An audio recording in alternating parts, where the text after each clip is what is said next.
À quoi va ressembler la réforme de l'audiovisuel public? Pourra-t-on faire de bonnes affaires pendant les soldes d'été? Ces sujets-là et bien d'autres encore, comme les défilés haute couture ou l'Open de France de golf, seront au cœur de l'actualité des prochaines semaines. Avec notre invité et nos journalistes, nous, on vous en parle dès maintenant. Bonjour à tous.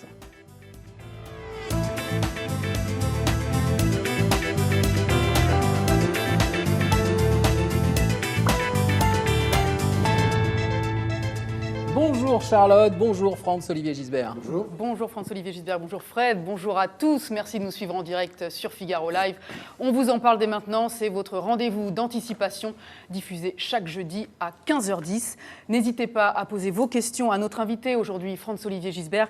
Il vous répondra en direct tout à l'heure lors de l'interview que nous lui avons préparée. Alors, Franz-Olivier Gisbert, nous sommes ravis de vous accueillir. Appelez-moi Franz, c'est toujours. Appelez-moi Franz, oui, on va faire comme ça. France, votre actualité très riche comme d'habitude. Bernard Tapie vous a appelé il y a quelques semaines pour prendre la direction éditoriale de La Provence à Marseille. Vous venez de publier chez Gallimard Belle d'amour, magnifique roman, on en parlera dans quelques instants. On n'oublie pas de rappeler que vous étiez le patron du Point, mais vous êtes toujours l'éditorialiste c'est ma famille. Exactement, de cet hebdomadaire, que vous avez dirigé le Nouvel Observateur, que vous avez été patron de cette maison, directeur des rédactions du Figaro de 88 à 2000. Oui, 12 ans. 12 ans, exactement. Belles années. De très belles années. Très belles années. Que vous êtes chroniqueur politique, vous animez des émissions de télé culturelles de temps à autre. C'est fini, ça, j'étais viré. Non, mais non, de temps en temps. J'étais viré par Michel Field, c'est fini. Ah non, c'est terminé. C'est terminé. Bon, c'est fait. Et auteur de plusieurs romans, une trentaine de romans essais, qui à chaque fois remportent un franc succès. On en parlera dans quelques instants. Oui, on reviendra tout à l'heure sur votre actualité, mais je vous rappelle... Ah oui, j'avais peur. Je rappelle d'abord le principe de cette émission. On ne commente pas l'actualité, on commente et on décrypte l'actualité des semaines à venir. Et justement, Franz-Olivier Gisbert, quel rapport vous entretenez avec l'actualité ? Ah bah toujours, moi je suis resté très journaliste. J'ai pris ma retraite du Point. C'était un peu dur d'ailleurs. En 2014, je me suis imposé ça parce que j'avais 65 ans. Je trouvais que c'était normal de le faire et puis de laisser les nouvelles générations se déployer. Et d'ailleurs, ce que je vais faire à la Provence, j'y suis à plein, à fond complètement. Mais c'est vrai que c'est plus, je vois ça plus comme une mission. De toute façon, à 68 ans et demi, on se dit pas, on sera là encore dans 10 ans, même dans 5 ans. Mais je reste journaliste. Moi, quand j'étais petit, je voulais être écrivain. Oui. J'étais complètement obsédé. J'écrivais des livres. J'ai commencé à écrire 8, 9 ans, 10 ans, vous voyez, j'écrivais sans arrêt des petites choses. Et puis, le journalisme est arrivé comme ça dans ma vie par hasard. J'ai toujours continué à écrire des romans, des bouquins.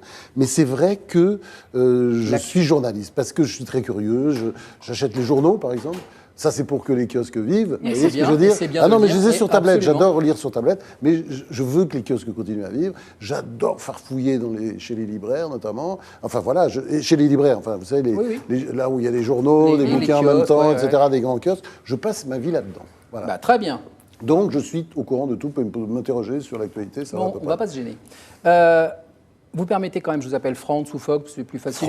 France. D'accord. Fogg, ça ne me gêne pas. C'est mes parents qui voulaient ça. C'était sur la timbale quand j'étais baptisé. Il y avait la petite timbale Fogg. Ils étaient très contents de leur coup. Et bien, c'est parfait. Donc, Fogg, on fera veut dire brouillard, qui s'applique assez à ma personne. Merci. Voilà, c'est ça. Certainement, comme ça, je vous épargne de le faire. Non, mais je le ferai quand même. Dans cette première partie de l'émission, on parlera avec Clara Dufour du Madame Figaro. On anticipera la mode et les défilés haute couture qui ont lieu, France, du 2 au 6 juillet. Ouais. C'est bon à savoir. Oui, mais comme je serai à Marseille, je pourrais pas y aller. Mais quand même, vous suivrez dans le Madame Figaro. Oui. Mais tout de suite, on est avec Enguerrand-Renaud qui anticipe l'actualité des médias et la réforme de l'audiovisuel public. Bonjour Enguerrand. Bonjour, je rappelle que vous êtes rédacteur en chef médias et technologies au Figaro. Enguerrand, à la rentrée, Emmanuel Macron va lancer le processus de réforme de l'audiovisuel public. Mais réformer l'audiovisuel public, on le sait, c'est pas de la tarte, pour parler vulgairement. Tous les présidents s'y sont cassés les dents, n'est-ce pas ? Exactement. Réformer l'audiovisuel public, c'est vraiment le sujet tête à claque. Par définition, tous les présidents, vous l'avez dit, s'y sont essayés. Nicolas Sarkozy s'est pris les pieds dans le tapis. Il a essayé de nommer directement les présidents. François Hollande, une fois arrivé, il a tout enlevé. Il a lui-même essayé de réformer la redevance, mais même en 5 ans, il n'a pas réussi. Aujourd'hui, Emmanuel Macron s'attaque à du lourd. Il veut enfin réformer la redevance et regrouper les forces entre France Télévisions, Radio France, France Média Monde et l'INA. Alors il va s'y prendre comment, Emmanuel Macron, pour réformer tout ça? Alors tout d'abord, il faut bien border le sujet, parce que le problème avec l'audiovisuel public, c'est comme l'équipe de France de football, tout le monde veut être entraîneur et personne n'y comprend rien. Et ça part très très vite en live. Il faut confier le sujet à des experts.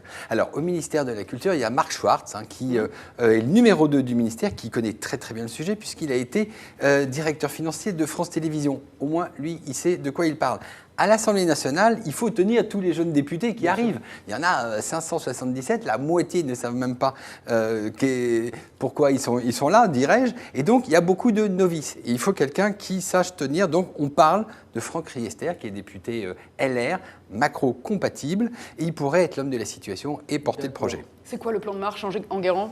Alors, tout d'abord, il faut profiter d'une fenêtre de tir. Il y a la disparition de la taxe d'habitation. Et ça permet de lancer la réforme de la redevance. Puisque ça va être encore un bon bousin, ça. Ça va être un bon bousin. Ça va être simple. Puisque, vous le savez, Ouais. exactement, on perçoit la redevance sur la taxe d'habitation. Si on supprime la taxe d'habitation, il faut qu'on en profite pour réformer la redevance et en faire ce qu'on appelle une redevance universelle. Enfin, les Allemands l'ont fait, les Italiens l'ont fait, les Suisses l'ont fait et la France ne sait pas le faire. C'est-à-dire, aujourd'hui, on paye la redevance si on a un téléviseur. C'est vraiment très, très ancien. L'idée, c'est que tout le monde paye la redevance. Voilà, téléviseur, pas téléviseur, si on regarde sur une tablette. Alors, à chaque fois qu'on avance ça, tout le monde dit « Ah, ça va être une taxe contre les jeunes puisqu'on va taxer ceux qui regardent sur les PC et les smartphones. » Donc là, il faut y aller et une bonne fois pour toutes. Enfin, il faut vraiment savoir ce qu'on veut faire de l'audiovisuel public. Et là, alors, ce que j'appelle les 4 mousquetaires, Delphine Ernotte qui dirige France Télévisions. Voilà, vous voyez Mathieu Gallet pour Radio France. Marie-Christine Saragosse, il ne faut pas l'oublier. Je ne l'oublie pas, Marie-Christine Saragosse qui vient d'ailleurs d'être remis pour 5 ans supplémentaires à la tête de France Média Monde. Et puis Laurent Vallée, qu'il ne faut pas oublier aussi, à l'INA, il rentre en jeu d'une seule voix. Alors, ils ont fait un show, ils sont allés devant le Sénat et devant la nouvelle ministre Françoise Nyssen. Ils ont dit... L'idée d'une BBC à la française, c'est-à-dire de refaire une espèce de holding, alors ça c'est une erreur, c'est très très lourd, c'est très très long, c'est un cauchemar social. Il faut faire revenir le général de Gaulle. Exactement, il faut faire revenir le général de Gaulle et à la fin, ça coûte très cher. Donc, très mauvaise idée. Donc, c'est quoi? Il faut rien faire Ah non, au contraire, il faut évoluer, il faut aller vite. Et il faut faire ce qu'ils appellent, parce qu'ils ont bien senti le vent, ils ont dit, alors maintenant, on va faire en mode start-up, en mode projet. Alors ça, pour Emmanuel Macron, c'est parfait. Tu vois, le mode start-up, c'est exactement ce qu'il voulait entendre. Qu'est-ce qu'il y a derrière? C'est-à-dire, on crée des petites filiales. Ils l'ont fait sur France Info. En quelques mois, ils ont réussi à faire une chaîne, qui n'est pas terrible, il faut quand même bien le dire, mais ils ont réussi à faire un site internet qui marche très très bien. Eh bien, ils veulent comme ça faire beaucoup de start-up. L'une se fera sur la jeunesse, l'autre se fera sur la culture, et ainsi de suite. Au final, au lieu de réformer les gros bousins, comme vous dites, et des trucs on ne peut pas les changer, eh bien, on va les laisser tranquillement, les paquebots, évoluer, et effectivement, toutes les nouvelles forces seront concentrées sur les nouvelles plateformes, celles de Donc, France Info. on remet encore une couche, quoi. En fait. C'est ça l'histoire. Non, on remet encore des couches par-dessus. Non, on met à côté. Ne soyez finalement, pas comme ça, on met à côté, puis on met l'argent et on met les forces dans ces nouvelles filiales. Il a un sourire qui fait qu'on peut Radio France. un mot de ce qu'il raconte. Mais moi, j'adore parce que il est très moqueur. Oui, et France il est très bien Télévisions. Enguerrand, mais il est très très moqueur. Ça vous le connaissez bien.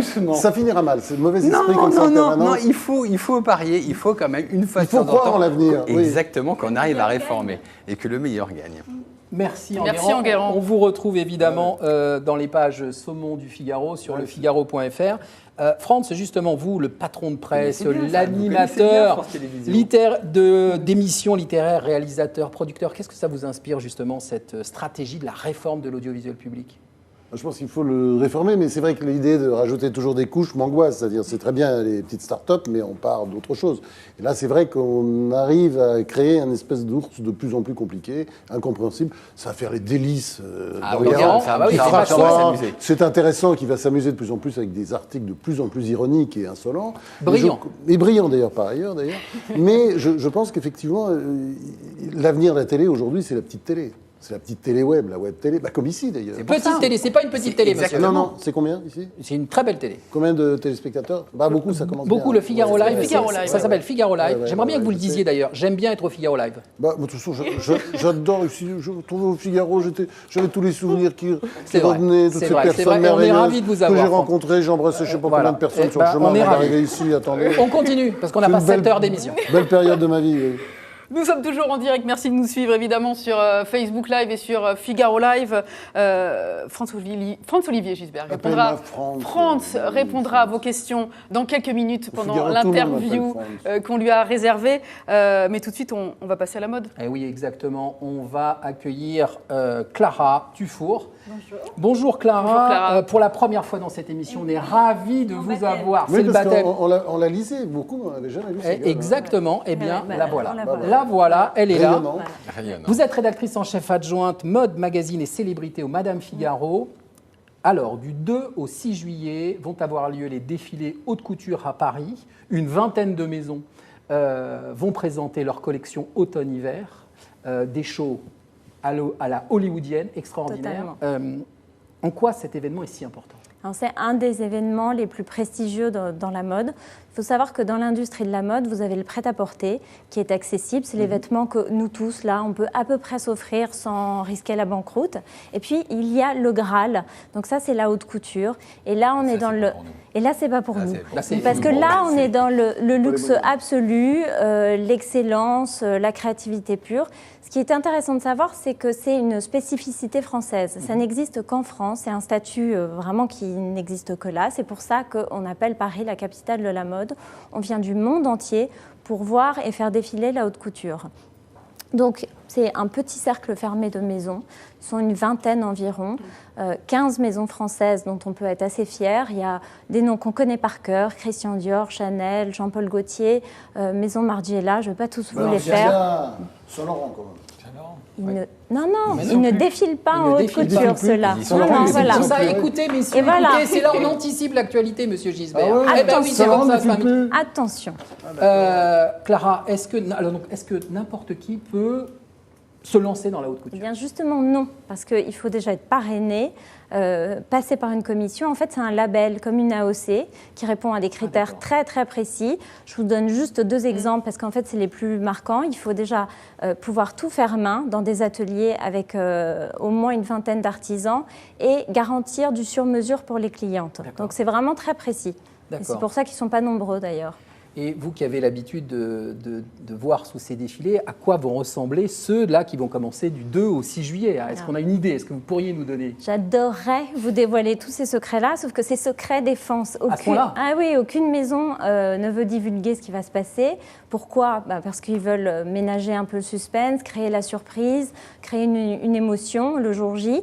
Donc on ne sait pas, on sait juste qu'il y aura des stars internationales qui seront au premier rang des défilés. Qui s'appelle? Alors, c'est le front row. Front row. Voilà. Tu vois? Front row. Voilà, monsieur Gisbert, c'est ça s'appelle le front Voilà. row. Mais elle est formidable, je ne comprends pas pourquoi. Vous Clara m'invitez Dufour, pas à plus ma place. souvent. Oui, non, plus souvent. ouais. Parce que je crois que c'est la première fois. Oui, qu'elle c'est vient. la première C'est un fois. scandale. C'est pas mal, hein? Oui, vous devriez être là régulièrement. On peut présumer qu'il y aura Cara Incompréhensible, ça Delevingne, marche pas qui est bien. la prochaine héroïne du film de Luc Besson, qui sera Ouais. au défilé Chanel. Avec une nouvelle coupe de cheveux peut-être. Probablement rasé, cheveux longs, verts, on ne sait pas. Ce qui est sûr, c'est que tous ces événements-là vont être vraiment à part parce que les lieux dans lesquels ils ont lieu, les décors aussi sont toujours fantastiques. Justement, là, on voit par exemple, c'est un Chanel. défilé Chanel, mais Dior aussi, la saison dernière, avait fait un défilé dans le musée Rodin. C'était un labyrinthe, un jardin tout droit sorti d'un conte de fées. C'était féerique. Alors, mais juste une petite question sans être agressif. Est-ce que quand même la haute couture, c'est pas un petit peu obsolète, un petit peu vieillot? un petit peu- assez agressif. C'est très agressif. Oui, Moi, je crois que j'ai aïe. quitté ça. Non mais sincèrement, vous en Ah, parlez je déjà n'aurais bien, mais pas ça n'est osé. pas un peu obsolète? Non, pas du tout. Oula, je vais tomber. Pour 2 raisons. La première, c'est que sans la haute couture, c'est tout un artisanat d'exception qui disparaît. Donc il n'y a plus de brodeurs, plus de plumassiers, plus de plisseurs. C'est toutes ces petites mains sans qui rien ne serait possible, qui disparaîtraient. Il y a des maisons comme Chanel qui ont véritablement sauvé des métiers en rachetant ces ateliers qui ont un artisanat d'exception. Voilà, Hermès, Dior. Et puis la deuxième raison, c'est que c'est une vitrine exceptionnelle pour les maisons parce que c'est le moment où les créateurs de mode peuvent exprimer le plus librement leur créativité. Donc ils font des robes qui sont insensées, dingues. Tout ce qu'on voit d'ailleurs pour voilà. l'instant à l'image est vraiment somptueux. Je crois que c'est assez... Chanel là qu'on voit pour l'instant. Clara, on se doute, vous parliez justement des petites mains, ce travail, on se doute que ces robes ont un prix dingue. Est-ce que vous avez des idées? Est-ce que vous pourriez nous donner des idées? Combien coûte un tailleur, un tailleur. Alors, un tailleur, c'est entre 15 000 à 30 000, mais très vite, en fait, les 15 à 30 000 euros. Oui, voilà, euros. Mais très vite, les chiffres peuvent être multipliés par 10, mais parce que ça demande aussi parfois 600 heures de travail avec 10 ouvrières qui vont travailler dessus. Un exemple, défilé Chanel que vous avez vu un peu derrière, il y a eu un smoking qui avait nécessité 2000 heures de broderie, de travail de broderie. Donc, c'est des pièces d'exception. Moi aussi, mon truc, c'est pas... Il y a un ticket. Oui, il y a un vous avez un ticket de... Vous avez un ticket de métro. France est moderne et France prend le métro. Il ne prend pas le taxi. Ah non, je prends aussi le taxi. Je prends aussi les chauffeurs privés. Est-ce que le grand public peut venir assister à ces défilés? Parce qu'on se pose toujours la question, on les voit, on voit les images, on se demande. Moi, j'aimerais. Est-ce qu'on peut? Non. Pas possible, pardon. C'est comme forcer Fort Knox. C'est mission impossible. Donc, il vous reste les réseaux sociaux qui diffusent en temps réel quelques images, les sites internet comme celui du Madame Figaro qui retransmettent tous les défilés, pas en live. En léger décalé. Voilà. Je lui filerai peut-être mes invitations parce que quand même. Oh, c'est gentil. On reçoit des invitations encore. Quelques-uns.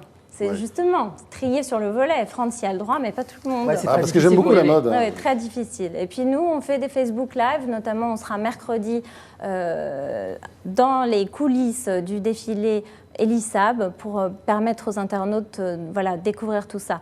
Le dernier moyen pour vraiment le grand public d'assister de voir en fait de près ces robes haute couture, c'est les expositions de mode. Et à partir du 5 juillet prochain, au Musée des Arts Décoratifs, il va y avoir une immense exposition célébrant les 70 ans de Dior. Et là, il y aura des robes de haute couture de Monsieur Christian Dior jusqu'à Maria Grazia Chiuri, qui est l'actuelle créatrice. Et on pourra les voir de près. Et donc les robes, j'imagine, portées par des personnalités alors ça, c'est les célébrités qui les portent aux Oscars, à Cannes, et donc ça participe au rayonnement. Mais là, non, ça sera porté sur des mannequins. Oui, mais est-ce qu'il y aura certains modèles portés par... On verra, on retrouvera probablement des robes qui sont ancrées dans notre imaginaire parce qu'on les a vues à Cannes, aux Oscars. Et donc, je me doute bien que physiquement, elles ne seront pas présentes pour les porter. Peut-être que pour l'ouverture. Merci Clara. Merci beaucoup Clara. On vous suit sur madame.lefigaro.fr et dans le Madame Figaro, évidemment, pour suivre justement cette actualité haute couture. Et d'ailleurs,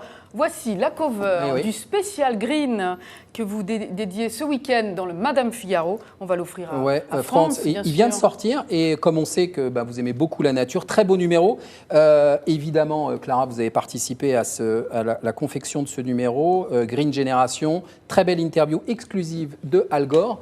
Je vous le remets parce que on sait que vous aimez la nature. On en parlera tout à l'heure. Et surtout, il y a une interview de Stella McCartney. Aussi. Que j'adore et qui est une végane. Exactement. Inconditionnelle, absolument. C'est Clara, la chef de merci. Génial pour cette première. C'était super top. D'être là. Merci beaucoup. On est à mi-parcours de l'émission. Oui, j'avais juste une question à poser à France. Quelle place occupe la mode dans votre vestiaire ? Pas du tout, rien.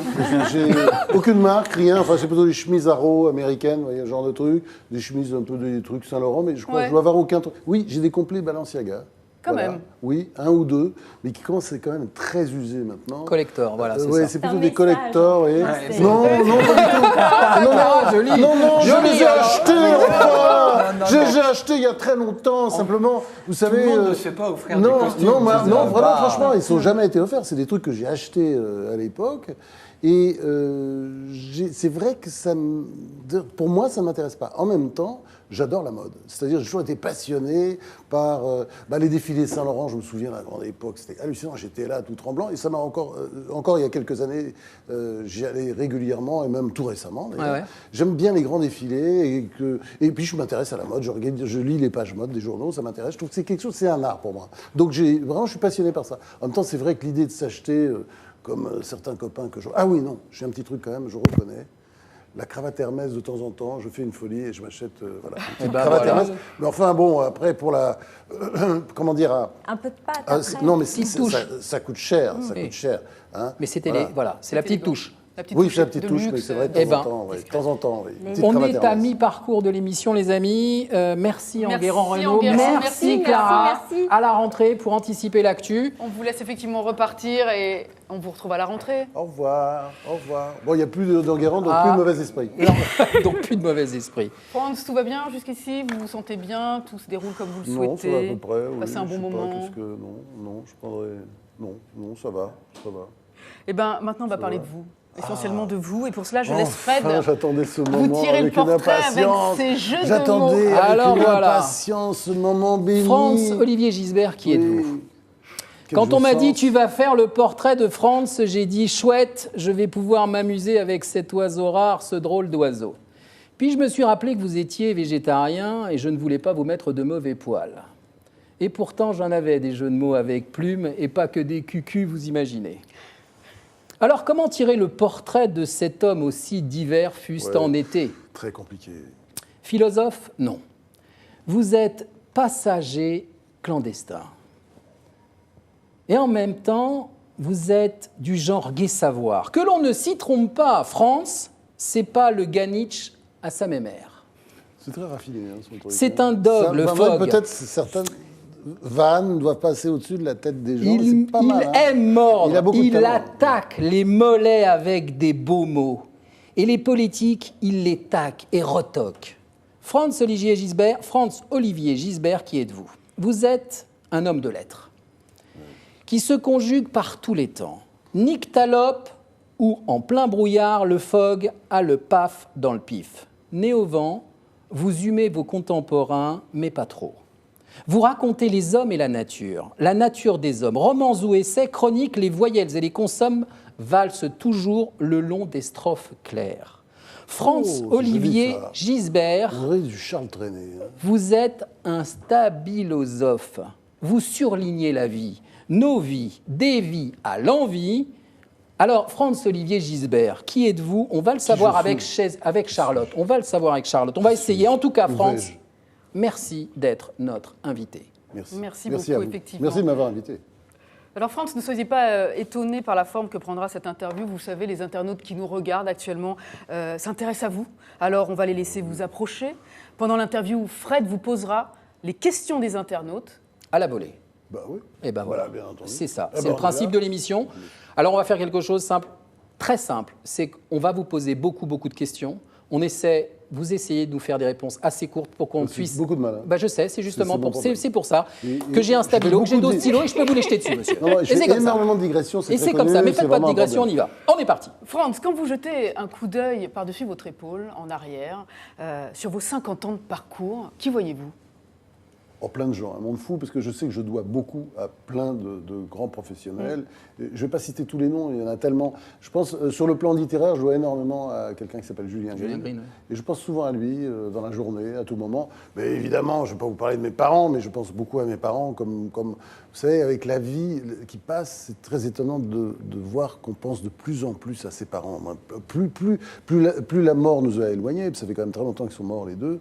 Et c'est vrai qu'aujourd'hui, je pense plusieurs fois par jour, à ma mère notamment, mais à mon père aussi. Et que voyez-vous en arrière, sur ces 50 ans de parcours? Du temps perdu, beaucoup. Moi, j'aime la vie et j'ai aussi gaspillé beaucoup de temps. J'ai fait énormément de bêtises, je regrette plein de choses. Oui, souvent, c'est du regret. C'est pour ça que j'essaye de pas trop regarder derrière.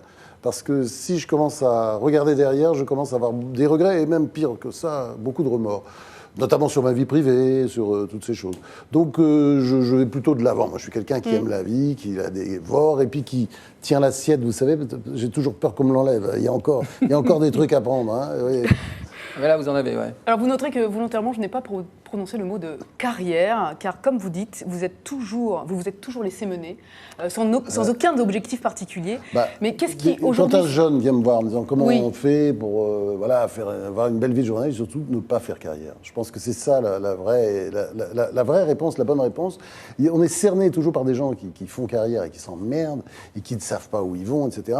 Moi, je pense qu'il faut savoir changer. Moi, je pourrais même d'ailleurs, je veux dire, à un moment donné dans ma vie, j'aurais pu finir chauffeur de taxi, j'aurais été très heureux. Moi, j'aime la vie, et quelle que soit la situation, et de toute façon, je vais toujours tout positiver. Vous savez, on appelle ça la résilience, on appelle ça comme on veut. Il y a des types de tempéraments comme ça, ils sont nés avec un sourire, déjà quand ils étaient bébés, un sourire qu'on peut considérer comme niais. Ma femme a dit un jour un truc très juste à la télé, je me souviens, un petit truc qui me concernait, sur moi, un petit portrait comme ça, comme vous faites, et elle a dit, il est bizarre, il se lève toujours du pied droit. Non, mais c'est vrai.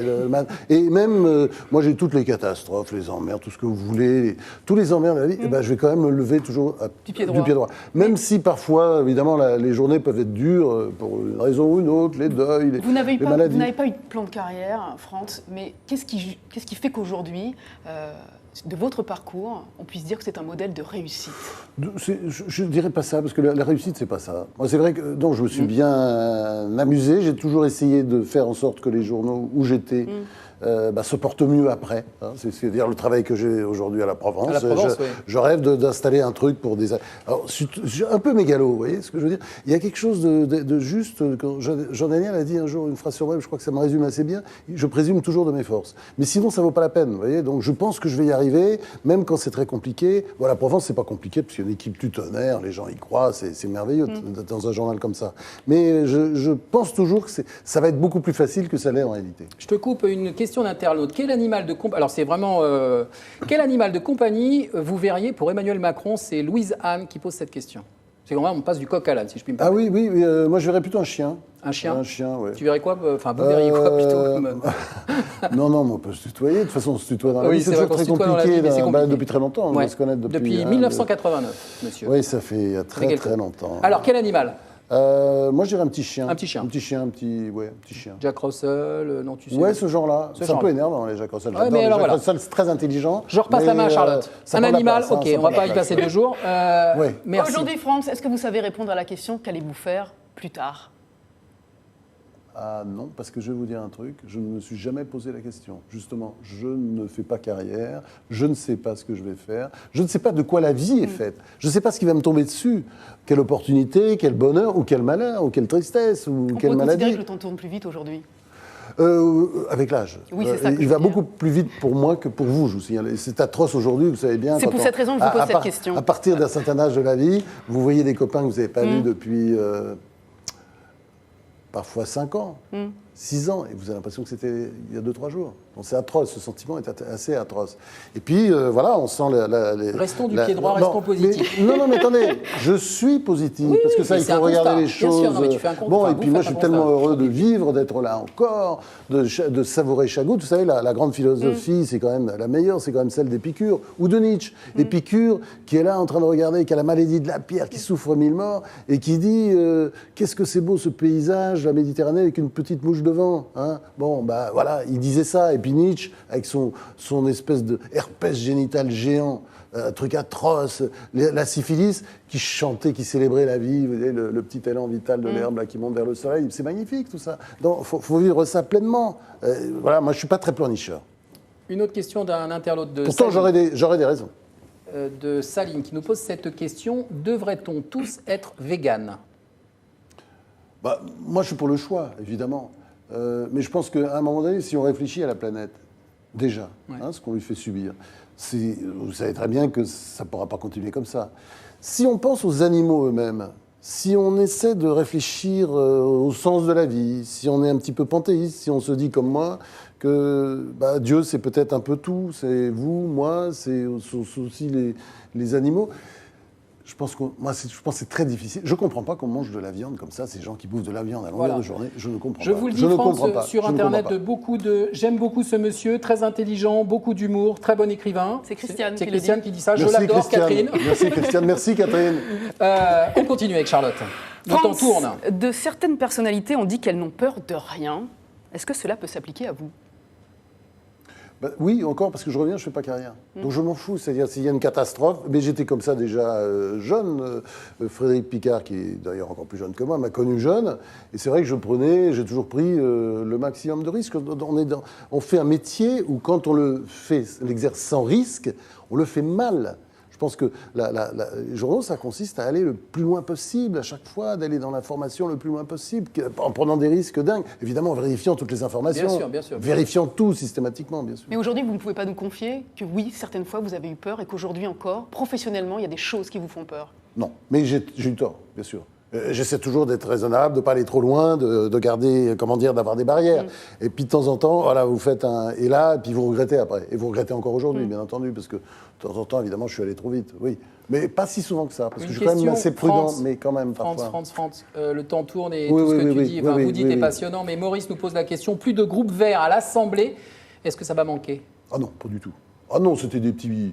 Bon, ils avaient un petit côté parasitaire. Allez-y. Beaucoup étaient très parasitaires. Attendez, moi je suis écolo. Mais je veux dire, les écologistes ont tué l'écologie en France. C'est totalement, ça s'est passé en dehors d'eux. Ce sont des petits sectaires. Enfin, je sais pas, c'était la caricature de tout ça, c'est Cécile Duflot, qui est une espèce de petite politicienne comme ça, qui essaye de trouver des postes, des trucs, mais qui se fout pas mal de l'écologie. L'écologie, c'est nous les citoyens. Ce sont tous les politiciens, bien sûr, de droite et de gauche, mais ce sont nous les citoyens qui devons nous l'approprier tous les jours, justement en réfléchissant un peu devant son plat de viande. Hein, en passant comme ça.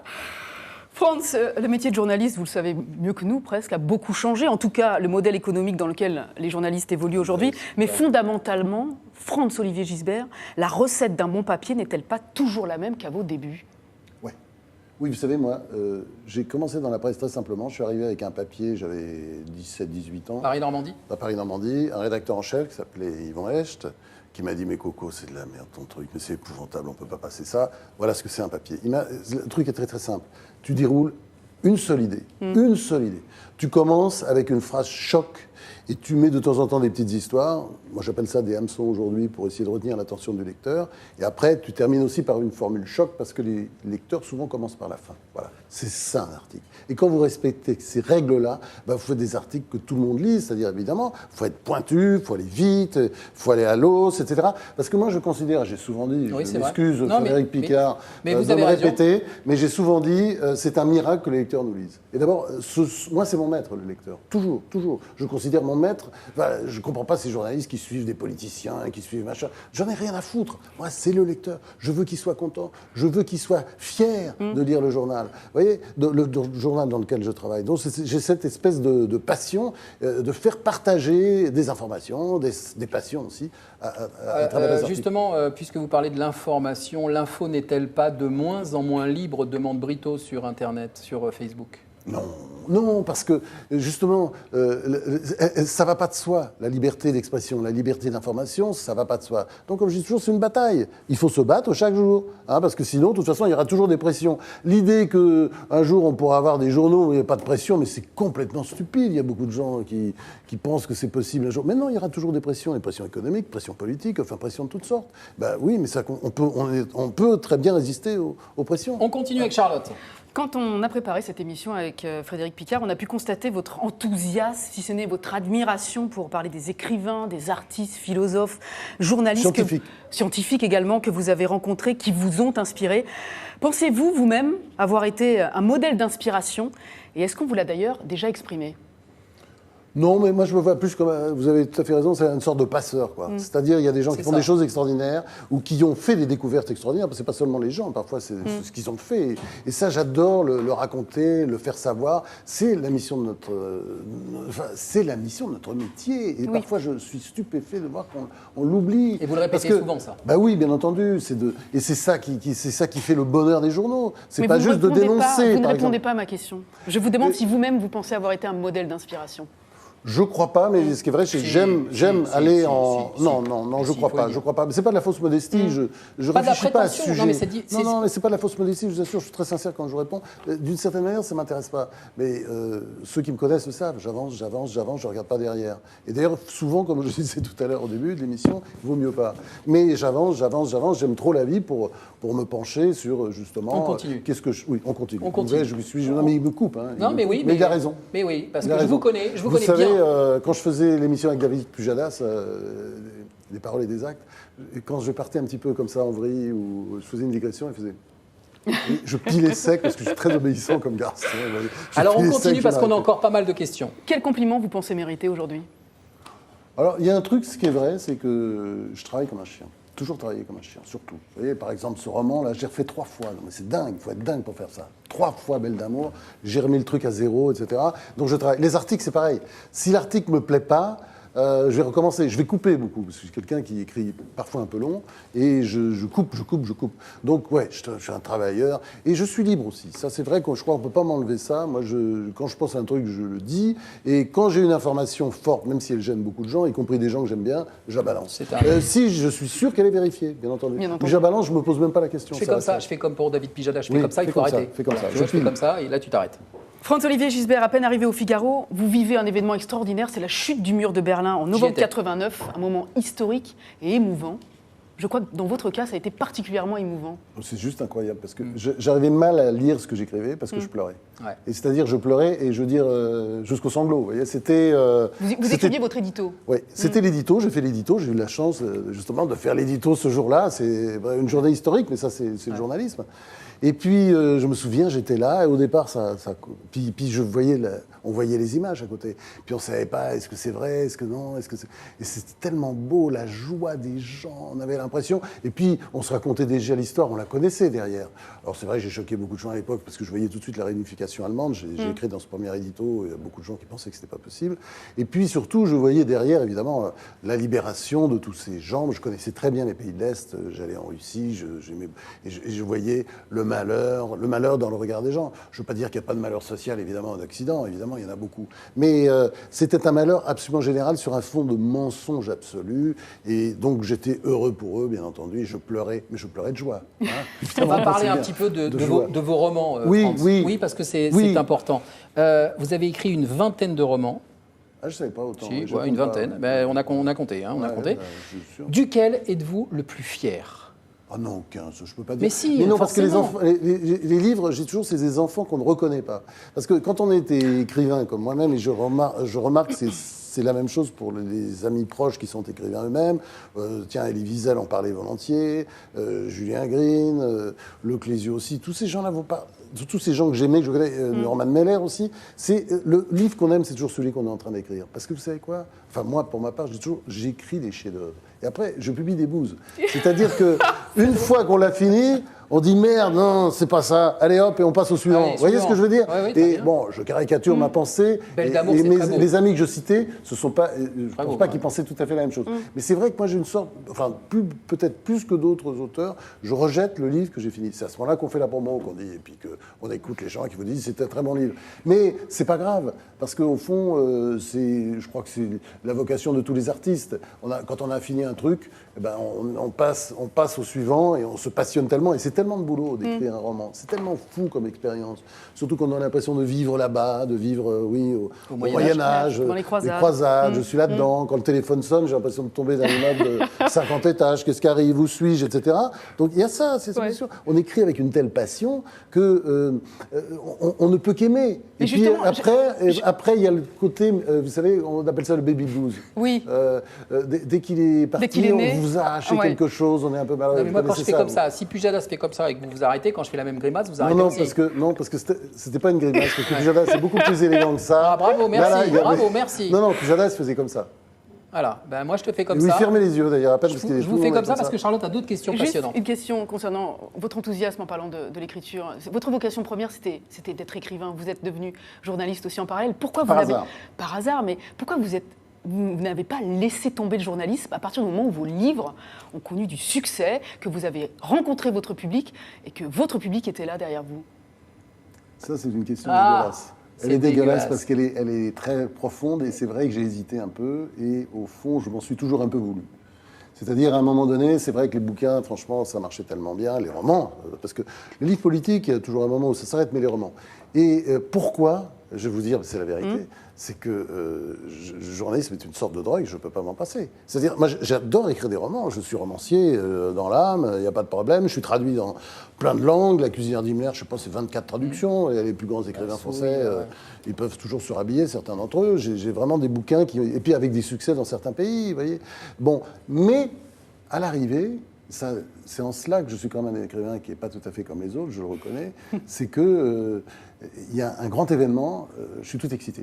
Vous voyez, je regarde les journaux, j'achète les trucs, je suis absolument passionné. Je vais rester devant la télé pendant 2 heures la bouche ouverte, parce que j'aime ce métier. Évidemment, Alors, ce métier, c'est la curiosité. On va justement, on avait une dernière question avec Charlotte. Vous avez rencontré tous les chefs d'État, Jacques Chirac, François Mitterrand. Vous avez beaucoup. Des grands scientifiques, il faut parler d'eux. Non, mais juste, on Des aimerait grands écrivains. pour parler du journaliste avec le journaliste politique.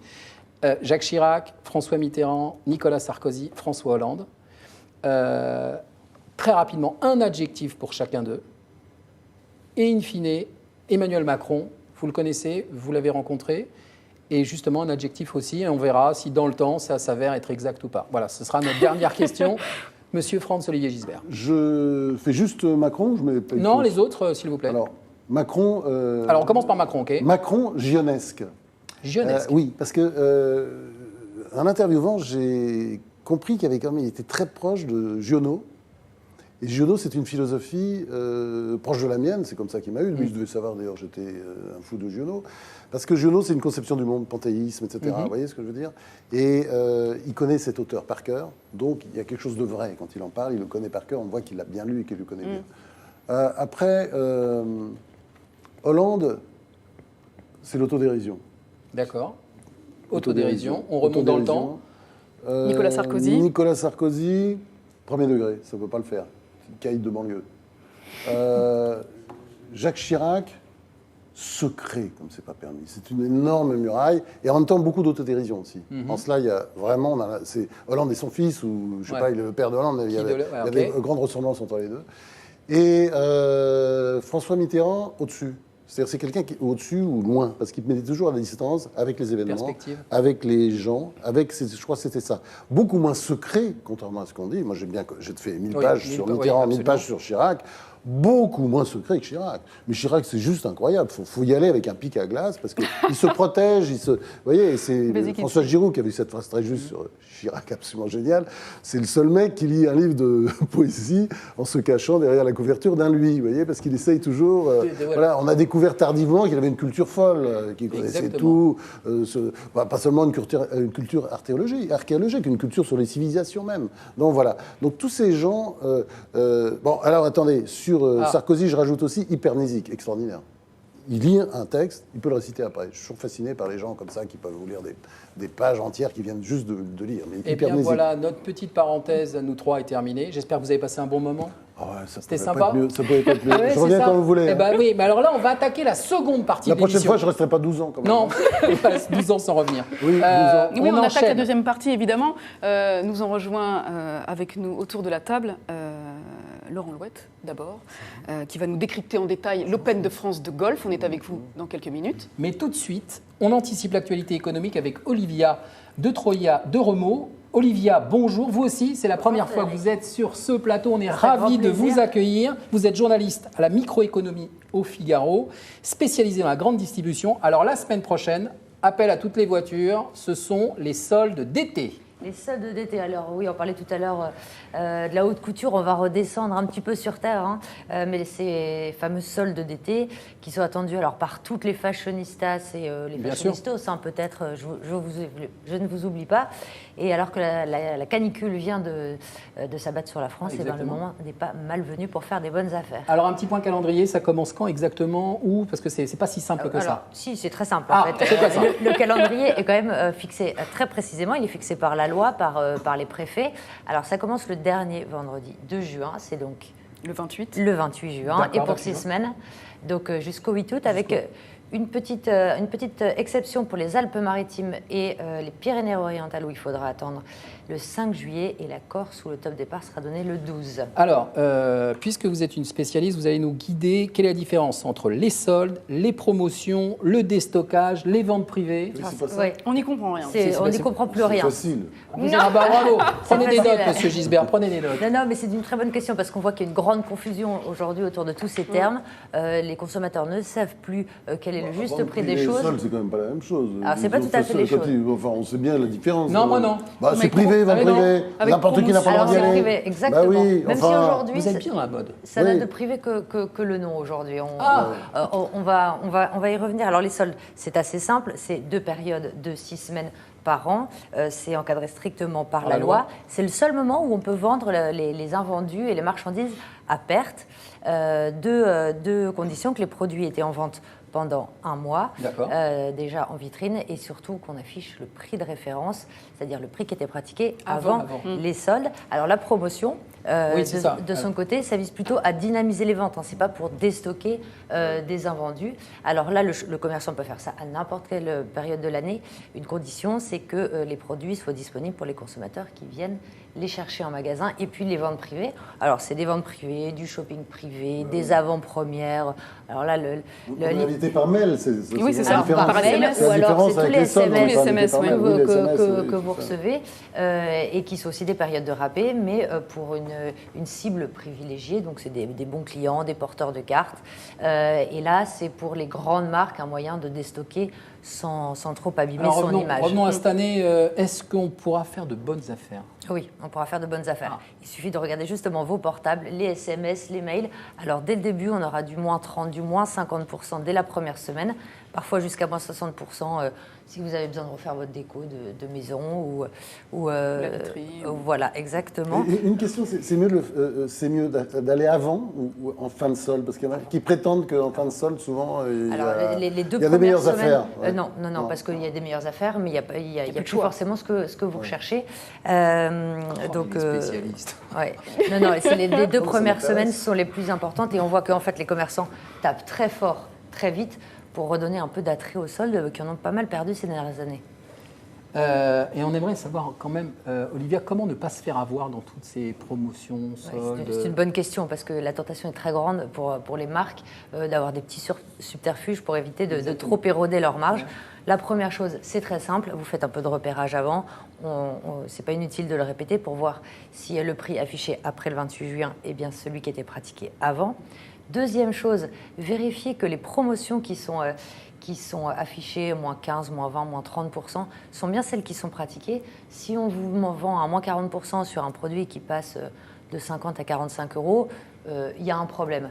Alors ça paraît tout bête, hein, mais c'est important parce qu'en fait, le consommateur achète la promotion, il achète le moins 40%, plutôt que le prix final. Tout à fait. Et puis il y a d'autres petites astuces. Hein. Fixez-vous un budget, éventuellement une liste, tenez-vous-y. Comme si on allait au casino, quoi. toujours, voilà. Ouais, et surtout attention. sur Pas qu'avec du Internet, liquide. parce qu'il y a de plus en plus de gens qui font leurs soldes sur Internet, faites attention aux frais de port qui peuvent, s'ils sont gonflés, annuler l'intérêt financier Le de faire rabais. les soldes. Et ceux qui trichent, par exemple, dans les magasins, ils sont sanctionnés ou c'est extrêmement compliqué? les commerçants, tu veux Ouais, dire. les commerçants. Les commerçants, il y a la On se tutoie. DGCCRF, On fait comme ça, on se tutoie, on fait comme on fait ce tuto. il y a la répression des fraudes, hein, la DGCCRF qui veille au grain. Malheureusement, elle ne peut pas sanctionner tout le monde, mais elle pratique des contrôles toute l'année. Et surtout, et c'est nouveau, elle regarde maintenant ce qui se fait en ligne, parce qu'il y a tellement de e-commerçants, tellement de prix qui changent tout au long de l'année, que c'est difficile de s'y retrouver. Et l'année dernière, il y en a quelques-uns, et pas des moindres, qui se sont fait prendre. Amazon, H&M, Zalando, et qui ont dû payer plusieurs dizaines de millions d'euros. Dernière petite question, Olivia. Merci de toutes ces précisions. Quels sont les produits les plus vendus en solde? Alors, il y a évidemment le prêt-à-porter, l'habillement, mais la part de l'habillement diminue de plus en plus au profit de la high-tech, de la déco, du bricolage. Tous les produits sont concernés aujourd'hui. Les produits les mieux soldés sont les produits saisonniers sur lesquels il faut forcément déstocker le plus rapidement. Merci beaucoup, Quel Olivia. talent, hein. Sa première aussi, dans l'émission. Ah oui, c'est à Franck, noter. ça vous arrive de faire des achats sur Internet? Non, Jamais. non, c'est une règle. C'est une règle parce que moi Pour je suis quelle pour raison le commerce de proximité. Le commerce physique. Je hurle contre mes Mais enfants, enfin, vous savez notamment les plus qu'Amazon, jeunes. maintenant a acheté des magasins. Donc, Oui, mais enfin j'attends voir parce qu'Amazon c'est quand même une entreprise très particulière et qui en général ne fait jamais ce qu'elle dit et ne dit jamais ce qu'elle fait. Donc vous paye n'achetez jamais pas ce qu'elle sur doit. Internet. Non, je n'achète pas sur Internet parce que je pense que cette société, c'est très difficile cette Dématérialisée. révolution numérique qui arrive. Et moi, je la vis très bien, je vis ça très bien. Mais le jour où il n'y a plus de magasins dans les rues, je ne sais pas très bien comment on vivra, ce qu'on fera, etc. Moi, je lutte pour les magasins, le maintien des magasins, des grands magasins, des petits magasins. Je pense que c'est très important. Les grandes surfaces ont déjà fait assez de mal en France. Hein. Je reprends là les propos de Chirac, mais c'est vrai que les grands magasins, enfin toutes ces grandes surfaces, la grande distribution a fait beaucoup de mal. Aujourd'hui, c'est vrai qu'Internet va plutôt contre la grande distribution. Enfin, c'est plutôt l'objectif vraiment d'Internet. Enfin, aujourd'hui, tout ce qu'on voit avec Amazon et les autres, ça vise évidemment plutôt les grandes surfaces. Mais moi, je pense qu'il faut du commerce matérialisé avec des gens, des personnes, etc. Voilà, c'est tu comme en ça. reviens un peu au commerce de proximité, hein, et même les grands distributeurs. Et là, regardez, puis la suppression du personnel au sol dans les aéroports, cet univers fait que non seulement il n'y a plus de contact, mais on est dans des films de science-fiction un peu absurdes. Et je pense que cette vie-là, c'est pas la vie que je souhaite et que je souhaite à mes enfants. Eh bien voilà, Et à mes Charlotte, petits-enfants. je vous propose maintenant, Ouh là là. roulement de tambour, qu'on fasse un peu de sport avec Laurent. Et c'est bon pour la santé, toujours le sport. Et que l'on se projette le 29 juin prochain. France, c'est le début de l'Open de France de golf. Absolument, Fred. Bonjour Laurent Louette, rebonjour même. On est ravis de vous avoir avec nous pour cette dernière émission de la saison. Vous, le fidèle d'entre les fidèles, vous êtes venu souvent, effectivement. Je rappelle que vous êtes rédacteur en chef au service sport du Figaro. Pourquoi l'Open de France de golf est-il un rendez-vous incontournable? Parce que cette c'est fois-ci un en des plus particulier. grands tournois au monde depuis cette année. En fait, c'est un Open qui a été créé en 1906. Vous jouez un petit peu au golf, Franz? J'ai essayé, mais je suis pas assez patient. C'est un Open. Je suis un grand impatient et c'est vrai que le golf, ça colle pas avec ma personnalité. Je suis désolé, mais je suis fasciné, je regarde ça et... Justement, on va encore apprendre plein de Du choses. tout. Jack Nicklaus dit et répète toujours que le golf, c'est l'art d'apprendre à supporter ses imperfections. Donc c'est exactement ce que vous venez de raconter. Quand j'essaierai de soigner mes impatiences. Ouais. Et c'est ce que l'Open de France raconte depuis 100 ans, depuis plus de 100 ans, 110 ans, 100 éditions, parce que pendant les deux guerres, les éditions ont été évidemment suspendues. Et on se prépare à vivre une 111e édition extraordinaire. Pourquoi extraordinaire? Parce que depuis cette année, l'Open de France a grimpé de catégorie. Alors je ne vais pas vous faire le circuit mondial du golf, c'est extrêmement compliqué. Les États-Unis, l'Europe et l'Asie, pour faire simple. Et en Europe, une première division, avec au sommet de cette première division, aujourd'hui, l'Open de France. L'Open de France qui se joue du côté de Versailles, à Guyancourt, sur le parcours de Saint-Quentin. Le golf national. Au golf national, un parcours qui s'appelle l'Albatros. Et pourquoi l'Open de France est incontournable? Parce que l'Albatros est un parcours monstrueux. Monstrueux, qui fait peur aux meilleurs pros du monde, qui viennent s'y frotter et qui souvent en repartent la mine basse. Ah ouais, d'accord. Les clubs dans le sac, le caddie derrière, on va boire une bière et on essaye d'oublier. Pourquoi il est si C'est un difficile? parcours. Et alors, il est extrêmement difficile parce que c'est un vrai parcours de championnat. Il est à la fois long, à la fois compliqué, gavé, garni de bunkers, vous savez, ces trous de sable sable, dans oui. lesquels la balle s'enfonce et dont on a beaucoup de mal à sortir. Et puis surtout, ces greens qui, comme vous le savez, sont rattachés au dernier coup d'une partie sur un trou. Ces greens sont extrêmement compliqués, diaboliques.